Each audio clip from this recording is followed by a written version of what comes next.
श्री राम जय जय राम। श्री राम जय जय राम। श्री राम जय जय राम। श्री राम समर्थ श्री राम। वित्पत्ती नाही कळा नाही, चातुर्य नाही प्रबंध नाही, भक्ति ज्ञान वैराग्य नाही, गौल्यता नाही वचनाची श्रीराम। श्री समर्थांच्या ग्रंथराज दासबोधातील हे श्रोतेजन स्तवनाचं चिंतन आपलं सुरू आहे। या श्रोतेजन स्तवनामध्ये समर्थ स्वतःकडे इतकी लीनता घेत आहेत, इतकं कमीपण घेत आहेत की इतक्या लीनतेतून समर्थ हे विचार मांडत आहेत।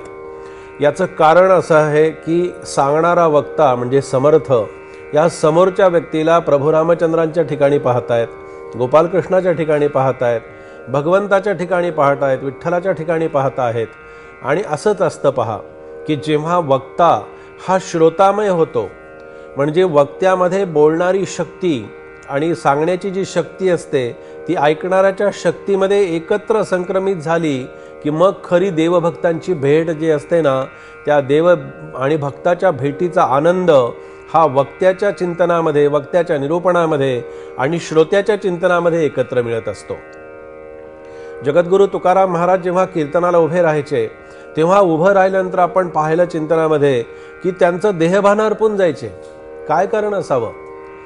का असं घडत असेल की ही संत मंडळी जेव्हा बोलायला लागतात, जेव्हा सांगायला लागतात, तेव्हा आतून एक अशा प्रकारचा सुंदर धबधबा जसा पाण्याचा बाहेर पडतो तसे हे संतांचे विचार हे त्यांच्या वाणीच्या माध्यमातून बाहेर पडत असतात। कुठे असेल त्यांचा एवढा साठा, कुठे असेल त्यांचं एवढं ज्ञान, कुठून निर्माण होत असेल ती प्रगल्भ अशा प्रकारची वाणी, आणि कुठून निर्माण होत असेल ती प्रतिभा, कशातून जागृत होत असेल? समर्थांनी या दासबोध ग्रंथाची जशी रचना केली तशी जगद्गुरु तुकाराम महाराजांनी गाथ्याची योजना केलेली आहे। महाराजांचा गाथा किती सुंदर आहे, माऊलींची ज्ञानेश्वरी किती सुंदर आहे, बहिणाबाईंचे अभंग किती सुंदर आहेत, चोखामेळ्यांचे अभंग किती सुंदर आहेत। अहो हे अभंग लिहितानाच समोर प्रत्यक्ष विठ्ठल बसलेले असतील, प्रत्यक्ष रुक्मिणी बसलेले असतील आणि प्रत्यक्ष भगवंताला समोर ठेवूनच हे ग्रंथ लिहिलेले असतील तर सांगणारा आणि ऐकणारा त्या भगवंतापेक्षा वेगळा कसा राहू शकतो मला सांगा आपण? जेव्हा सांगणारा आणि ऐकणारा दोन्ही एकरूप होतात, आपण हाच विचार, हेच चिंतन जेव्हा आपण व्यवहारामध्ये आणून पाहूया। व्यवहारामध्ये एखादी व्यक्ती आपल्याला चांगलं काही करायला सांगत असेल, आपल्याबद्दल चांगलं चिंतन करत असेल, तेव्हा एखाद्या व्यक्तीबद्दल किंवा एखादी व्यक्ती आपल्याबद्दल चांगला विचार करत असेल तर ते नेहमी आपल्या तोंडावरती आपली स्तुती कधीही करणार नाही। समर्थ इथे श्रोत्यांची स्तुती करत नाहीयेत। समर्थांच्या अंतःकरणामध्ये, श्रोत्यांच्यामध्ये असणाऱ्या ईश्वर भावाविषयीचे हे समर्थांचे विचार आहेत, आपण लक्षात ठेवा। नाहीतर श्रोता माणूस म्हणून किंवा ऐकणारा कोणीतरी व्यक्ती म्हणून समर्थ बोलत नाहीयेत।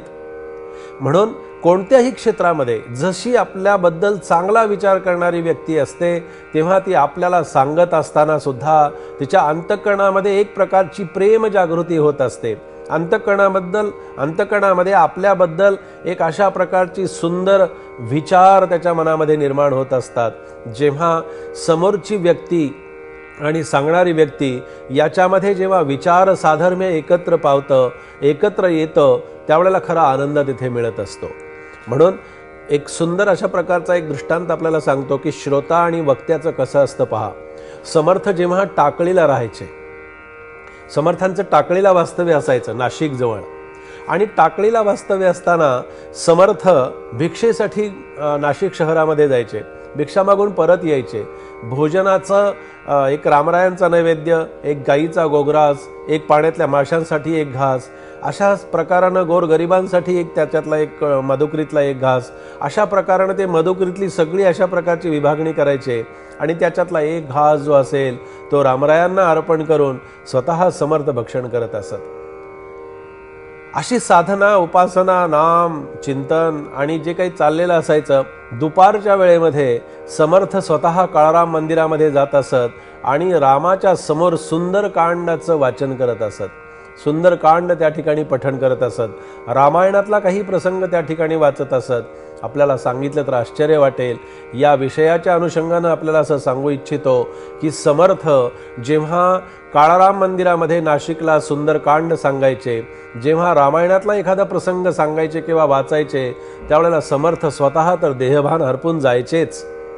पण समर्थ जेव्हा ते रामकथा आणि रामायण वाचत असत आणि सुंदरकांड पठण करत असत, अतिशयोक्ती सांगत नाही, त्यावेळेला प्रत्यक्ष भगवान मारुतराय त्यांच्यासमोर येऊन बसत असत. ही आख्यायिका नाहीये, हे प्रत्यक्ष घडलेले प्रसंग आहेत. सुंदरकांड ऐकण्यासाठी जेव्हा समर्थ वाचत असतात, पठण करत असतात, तेव्हा मारुतीराय या श्रोत्यांच्या रूपामध्ये येऊन ऐकायला बसलेले असतात. म्हणजे जो अखंड रामाच्या सेवेमध्ये आहे, अखंड रामाच्या सावलीप्रमाणे तो रामाच्या सान्निध्यामध्ये आहे, असे मारुतीराय सुद्धा समर्थांचं सुंदरकांड ऐकण्यासाठी त्या रामाच्या दरबारामध्ये येऊन बसत असत, रामाच्या मंदिरामध्ये येऊन बसत असत. ही कथा नाहीये, हा केवळ सांगायची कथा म्हणून ती नाही, तर प्रत्यक्ष घडलेला प्रसंग आहे. म्हणून अशा वक्त्याच्या माध्यमातून, सांगणाऱ्याच्या माध्यमातून जेव्हा हे चिंतन बाहेर पडतं, जेव्हा हे सांगणं बाहेर पडतं, जेव्हा हे विचार बाहेर पडतात, त्यावेळेला ते विचार हे त्या आतून निर्माण झालेल्या सुंदर अशा प्रकारच्या भगवत कृपेचा तो आविष्कार असतो. भगवत कृपेचं ते दर्शन असतं. वाणी प्रत्येकाला लाभत नसते, विचार प्रत्येकाला मिळत नसतात. ती वाणी लाभण्यासाठी सुद्धा विचारातली सुस्पष्टता आणि वाणीतला आवाज सुद्धा ही भगवंताची कृपा असते पहा. म्हणून असा वक्ता आणि श्रोता, त्या श्रोत्याचं चिंतन समर्थ इथे करताहेत. आजच्या चिंतनामध्ये आपण ते इथे श्रवण केलेलं आहे. जय जय रघुवीर समर्थ.